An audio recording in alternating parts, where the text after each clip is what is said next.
Ah,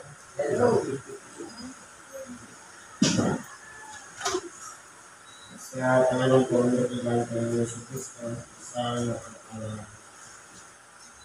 hapon sa bawat isa. Dito tayo sa pagpapatuloy ng gawain kung saan meron tayong mga aralin o sikas na pinagtawag para asahin, iwanag, kaya yung ating mapagbubuhay-buhayan para magamit natin sa ating pagkakaroon ng pamamagitan. Siguro kung mapapansin nyo, yung salita ng Diyos will explain sa pero sabi niya, hindi na uubusan ng paliwanag ang bawat aralin ng ating binabasa. Ngayon po, dapat tayo dito sa pangalawang aralin. Ito pong pangalawang aralin, sinulat ni Pablo kay Timoteo na kinakailangan ilagay natin ang ating sarili na tayo ngayon yung tinuturuan, ilagay natin yung katauhan ni Timoteo sa ating mga buhay. Na dapat, ang talagin natin isipin, yung aral na ating nakapatigan at pinatanggap. Sabi dito, sa 2 Timoteo, kapitulo 1, versikulo 6 hanggang 14. Dahil dito, ay ipinaalala ko sa iyo na palingasin mo ang kaloob ng Diyos na nasa iyo sa pamamagitan ng pagpapatong ng aking mga kamay. Ibig kong sabihin, kinakailangan tayo man na tumanggap ng liwanag, uminingas man, na kinahabagan, pinagpala ng Diyos, at binigyan ng chance para sumunod sa kanyang kalooban, tayo po ay dapat na huwag natin sayangin yung kaloob ng Diyos na ibinigay sa atin sa pamamagitan ng pagpapatong ng kamay. Ano po ba yun? Dati, nung hindi pa natin nakikilala ang Diyos, hindi pa tayo tinawag sa tungkulin. Meron na tayong kaloob na nasa atin. At dahil sa pagpapatong ng kamay, kumbaga, ina-acknowledge yung kaloob na nasa atin na meron pala tayong biyayang gano'n. Hindi ibig sabihin na magaling ka magsalita, evangelista ng hindi po. Kundi, meron talagang tayong angkin, kaloob, sa loob natin na hindi natin na-expose. Hindi natin na ilalabas, hindi natin nalalaman kung ano yun.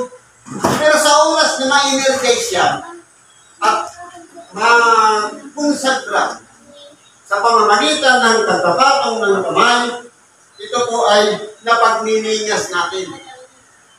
Dahil may kamalayan na tayo. Meron na tayong alam, meron pala akong ganito na kinakailangan ko palang gawin. Sa oras na iyan ay ginawa natin yung kaloob na meron tayo, dito na po nag-uumpisa ang pagniningas. Kasi aalam po yun, kakalat yun. At yung kaloob na yan, na-isishare na rin natin sa ating kapwa. Ang tawag na yung pagpapaningas. Ngayon, sabi dito, sapagkat hindi tayo binigyan ng Diyos ng espiritu ng katakutan, kundi ng kapangyarihan at ng pag-ibig at ng kausayan. Totoo po, ang katakutan, sa isip lang po yan.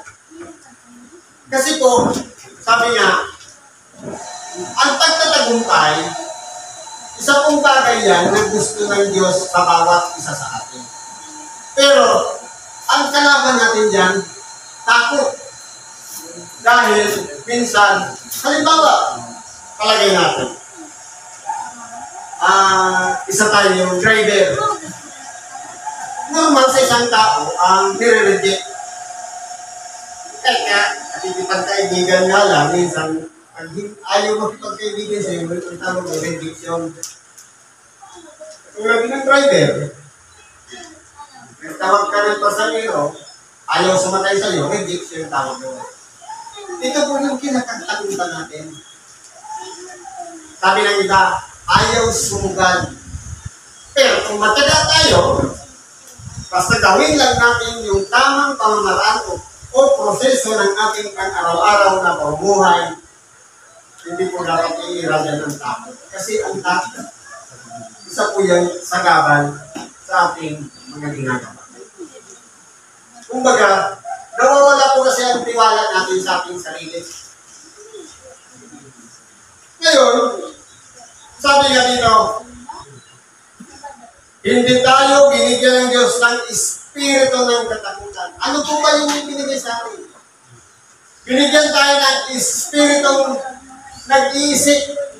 Binigyan tayo ng espiritu mahiwaga na kayang maglikha at kayang mag-memorize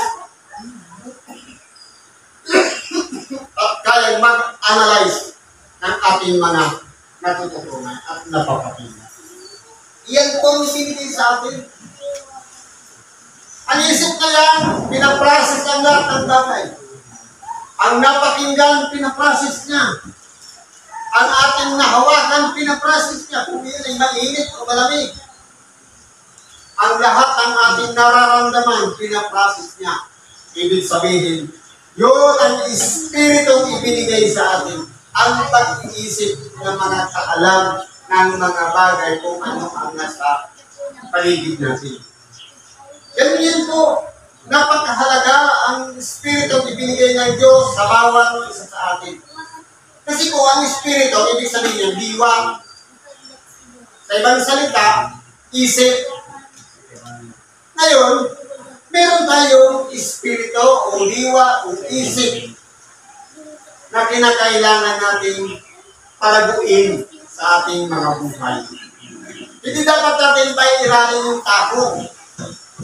Sabi dito, hindi ng kapangyarihan at ng pag-ibig at ng kahusayan. Pwede natin gawing perfecto ang ating pag-araw-araw na pamumuhay. Ito na yung kahusayan. At pwede natin gamitin para i-analyze natin bakit kayo napakalapit ng loob ng kapatid dito. Ibig sabihin pala niyan, pag-ibig pala yung umiiral na namamagitan sa isang tao. Kaya pala, yung kagaanan ng loob na ipinapamalas ng ating kapwa, pagpapahalaga, ang tawag ng parang pag-ibig, at minsan, napakamakapangyarihan din ng pag-iisip nila. Dahil, sa oras kayong pananampalatayang kasama ng ating espiritu na nahang sa ating buhay, minsan, kapag ginagamit natin ng ating puso, lalong-lalo na mahabag sa kapwa, kapag yan ay napaprocess ng ating espiritu, ng ating pag-iisip, nagkakaroon po yan ng kahayagan. Kaya sabi nga, sa kasaganaan ng puso, nagsasalita ang kanyang bibig. Ngayon, sabi dito, na siyang sa atin ay nagligtas at sa atin ay tumawag ng isang banal na pagtawag. Hindi ayon sa ating gawa, hindi ayon sa kanyang sariling akala at biyaya na ibinigay sa atin kay Kristo Jesus buhat pa ng panahon ni walang hanggan. Ibig ko palang sabihin, kung magmula doon sa walang kamalayan, kung walang kaalaman, magmula doon at tayo ay bata pa, musmus pa, meron na po tayong taglay nun. Kaya nga may sinasabing guhit ng palad. Nandiyan, nakamapa na lahat yan ang karanasin natin dito sa ibabaw ng sanlibutan. Kasi, buksan man natin ang ating mga palad, magkakaiba-iba po yan. Yan nga yung pinababatayan mga nanguhula. Lifeline, yung sa pag-ibig, kung paano ang pamumuhay, nandiyan ang lahat. Kaya yung titignan po natin dito, sabi nga, ayon sa kanyang sariling akala at biyaya. Ibinuhos na ng Diyos sa bawat isa sa atin. Kaya, kung tayo man, dumaan sa iba-ibang pamamaraan ng pagtawag, ang iba galing sa karamdaman, namulat ang kaalaman o kamalayan, nagising dahil lang sa ibang yung ating napapakinggan. Ito yung paraan ng pagtawag na sinasabing banal na pagtawag. Na kung saan siya mismo yung may ibig na kaya tayo'y napunta sa lugar na yan, napunta dito para makarinig ng salita ng Diyos. Kalooban niya po yan. Kumbaga, yung karamdaman, yung pagiging kasama ng isang may karamdaman na nakarating sa isang ganitong paglilingkuran, yan po ay pamamaraan na lang para masunod natin yung kalooban ng Diyos nung tawagin tayo. Kumbaga dahilan na lang po yun. Yung karamdaman ay isang pamamaraan na lang kasi kung wala kang karamdaman, hindi ka makapagsisimba. Hindi ka makakapakinig ng Ebanghelyo. Kaya, ang nangyayari po yan, dumadaan talaga ang tao sa pangangailangan. Kasi po, ang isang may karamdaman, mapagkailangan po yan. Lalo-lalo na yung stress, hindi na nakakatulog, ang kinakailangan niyan. Pabuksan ang kaisipan at palayasin yung espiritong nananahagyat na siya ng nagpapahirap upang hindi siya makatulog. Ganyan po. Kaya, kung tayo na po ay tinawag, ng tinatawag na banal na pagtawag, dahil, hindi po yan dahil meron tayong ginawa, kundi sumunod lang tayo sa kanyang kalooban. Kaya tayo nakagawa ng isang pamamaraan lumapit sa kanya. Hindi ba ga? Napaka-powerful ng word of mouth. Saan kayo ka na gumaling? Doon. Napakinggan lang natin, sumibong natin yung pananampalatay na para nagtutulak sa atin na pumunta rin doon. Dahil nakikita ka ng isang patunay na gumaling. Kumbaga sabi nga, sa pamantayan ng tao, to see is to believe. Na-witness ng ating mga mata, na gumaling siya, kaya mangyayari niyan, para may po siya naman nagtutulak sa atin, patulong yun doon para gumaling yun. Yan po yung power ng word of mouth. Power of speak. Na kung titingnan po natin, nangyayari po yan sa totoong buhay. Ngunit ngayon ay nahayag sa pamamagitan ng pagpapakita ng ating tagapagligtas na si Kristo Jesus. Totoo po, hindi natin siya nakita. Pero meron din mga alagad ng ating dakilang Panginoon na palagi nagkasakasama, pero yung pagkabuhay na mag-ulit ng ating dakilang Panginoon Jesus Kristo, dahil nga nasa kalagayang tao, ayaw niyang maniwala hanggat walang bukti, walang patunay ng ating dakilang Panginoon na buhay na mag-ulit sa mga. Naging halimbawa si Tomas ng isang pamantayan ng bawat tao na to see is to believe. Pero tayo, hindi natin nakita si Kristo. Hindi natin namalasan o namalas ng ating mga mata. Kung siya man ay nabuhay, hindi natin yan nakita.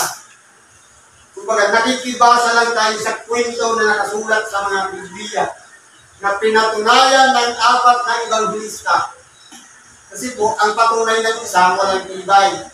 Kinakailangan magtalaga ang Diyos ng 4 na magsusulat ng kanyang kasaysayan. Ito na po si Mateo, si Marcos, si Lucas, at si Juan.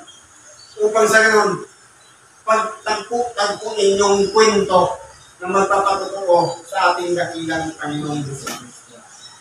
Na ito po ang naglapit sa atin na para na rin nagpapakita sa ating kanapagligtas na si Kristo.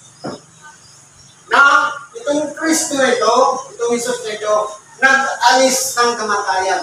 Paano bagay?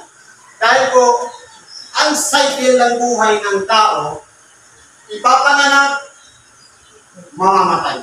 Meron lang in between doon sa pagitan na yun. Pagkapanganak, pwedeng magiging bata, lalaki, magiging binata, magdalaga, magkakapamilya, magkakaanak, magiging lolo, hanggang sa mamamatay. Depende po sa kung saan yung naabot ng tao pero magtatapos yun sa kamatayan. Pero po, si Kristo, inalis niya yung kamatayan. Nabagamat siya ay dumanas ng kamatayan dito sa physical na katawan, pero ibinalik yung buhay. Kumbaga, siya ang naging pangunahing bunga ng pagkabuhay na magpili sa manupatay. Kaya parang inalis niya yung kamatayan. Ibig sabihin, hindi lang pala ordinaryo itong Kristo Jesus na ito, itong Panginoon natin, kundi mayroon siyang kapangyarihan alisin ang kamatayan. Kaya tayo nagtitiwala sa Kanya, na kumbaga, inilalakit natin ang ating sarili sa Kanyang mga dinipahan, na tayong lahat ay makasalanan at tinubos niya tayo ng Kanyang mahalagang dugo upang sa ganun magkaroon tayo din ng chance doon sa buhay na walang hanggan. Na inilalakit naman ang ating sarili sa pamamagitan ng pananampalataya yan na walang iba.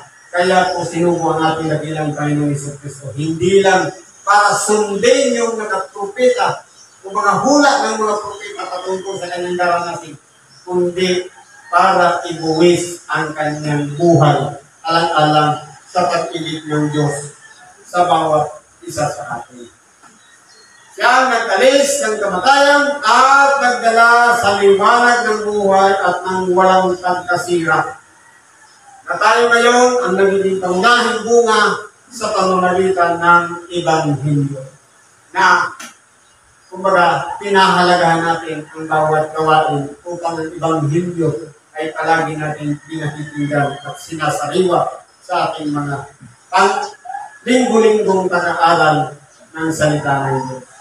Na sa bagay na ito, ay ako'y itinalaga na tagapangaral at apostol at guro. Dahil dito'y nagtiis din ako ng mga bagay na ito. Kayong may hindi ako nahihiya. Sapagkat nakikilala ko siya ang aking sinampalatayanan. At lubos akong naniniwalang siya ay makapag-iingat ng aking ipinagkatiwala sa kanya hanggang sa araw na yun. Kaya, naging halimbawa po dito si Apostol Pablo na siya tinawag para gawing pangaral, apostol at guro. Nagkaroon siya ng mga pagtitiis o mga sakripisyo alang-alang sa ating dakilang Panginoon. Pero hindi niya po yung itinatakot o ikinahiya man.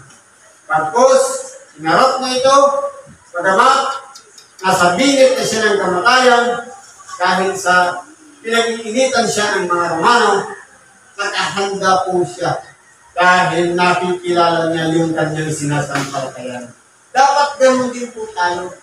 Kasi parang isang lingkod ng Diyos, hindi po natatakot sa magiging kasaysayan ng ating buhay kung tayo man ay kasama doon sa mga itinakwil. Sapagkat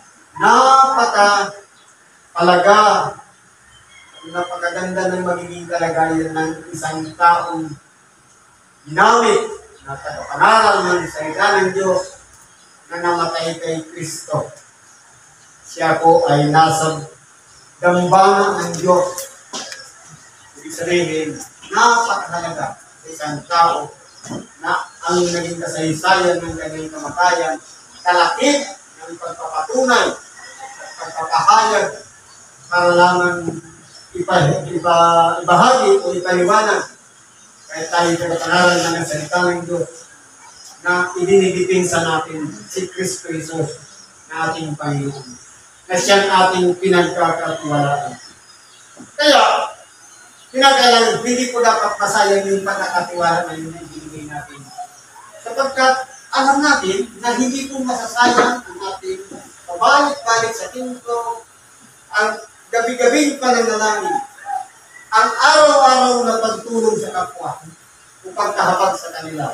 Sapagkat meron po tayong bunga na tatanggapin sa Diyos o reward sa kanyang pagbabalik. Na mapuli tungkol sa ating na mga ililigtas niya pagdating ng panahon. So, sabi dito, ingatan mo ang mga umirang na salitang magagaling na narinig mo sa akin. Pananampalataya at ibig na nasa kay Kristo Jesus. Ito po dapat ay hindi mawala sa akin. Yung mga salitang magagaling, pananampalataya. Ano po ba yung pananampalataya ang mayroon tayo? Pananampalataya lang ba na alam natin si Kristo yung naparito? Tinubos niya ang pagkakasala natin, pagkatapos ko, siya ay nabuhay yung mga sa patay? O meron tayong koneksyon doon sa kanyang diwa? Kasama tayo sa mga dinipahan niya, sa mga ililigtas niya, na tinubos ang ating mga kasalanan. Kaya kapag ang pananampalataya niya, inilalapit natin, na kaya pala siya dumipa para sa bawat isa sa atin, upang sa ganun, hindi tayo dumanas ng kapahamagan, kundi kaligtasan dapat ang tanggapin ng bawat isa sa atin. At isa pa, pag-ibig na natay Kristo Jesus, na siya, pagama, nasa kalagayang Diyos, hindi niya inaring bagay ang pantayan niya ang Diyos. Dapat tayo rin, pagkamat tayo marunong na, magagaling na, alam na natin yung mabuti at masama. Kapag may nakikita tayong mga tao na kahabag-habag, na dapat natin tulungan, huwag natin sayanin yung oras natin na ipinagkakaroon sa kanya. Sapagkat mahalaga po dapat sila sa atin. Katulad din naman nagpapahalaga ng Diyos, Ama, sa atin, sinubok niya ang kanyang buktong anak. At ganun din ang pagpapahalaga ng ating kapiyang sa bawat isa sa atin, na ibinugis niya ang kanyang buhay alang-alang sa bawat isa sa atin. Kaya, dapat ingatan natin yung pananampalataya at pag-ibig na meron sa atin. Yung mabuting bagay na pinakakatiwala sa iyo ay ingatan mo sa pamamagitan ng Espiritu Santo na nananahan sa atin. Kaya, sa mga lingkod ng Diyos, sa mga tinawag ng Diyos, at hiniran ng Diyos upang maging instrumento, upang maging isang halimbawa para gamitin niya ang kanyang kapangyarihan. Lahat ng yan ay may tanda ng Espiritu Santo. Huwag natin pighatiin ang Espiritong nananahan sa buhay natin. Kundi, ang Espiritong yan, sabi nga, hayaan natin ang siyang manguna sa ating mga buhay. Huwag natin siyang kontrolin, hindi dapat ipinagkakatiwala natin ang ating buhay sa kalooban ng Diyos sa pamamagitan ng kalooban ng Espiritu Santo. Kaya minsan nagtataka tayo, may mga bagay na nagtataka tayo, bakit kaya ako nagiging aktibo ng mabuti at nagpapatuloy ako sa pagbili ko? Kasi kung bunga po yun ng Espiritu Santo, nananahan sa atin. Kasi po, ang walang Espiritu Santo, palagi yan, kumbaga, mareklamo, maingay. Dahil tayo katulad ng isang tupa, ang tupa, kahit saan mo dalhin yan, tahimik lang yan. Pero ang kambing, nasa kaliwa, kapag pupol yan, maingay yan. Pitpitin mo lang yan, maingay na. Pero ang tupa kasi, kahit anong gawin mo dyan, hindi po siya nagre-respond. Walang imig. Ibig sabihin, yan ang mga tunay na tagasunod kay Kristo. Na walang ibang iniisip. Ang kalugdan siya ng Diyos. Katulad ng mga kambing na palaging tutol. Kapag sinubo mo, palaging may reklamo, palaging may dahilan. Yan yung mga kaingayan. Dapat hindi po dapat tayo ganun. Kundi gawin natin, kung tayo sa kalooban ng Diyos, ang Espiritu Santo na nasa atin. Hayaan natin siya ang kumilos upang mangyari sa ating buhay. Na magkaroon na lang tayong silbi o kwento na naging pamamaraan tayo o instrumento tayo para ang salita ng Diyos ng bahagi sa buong sanglibutan.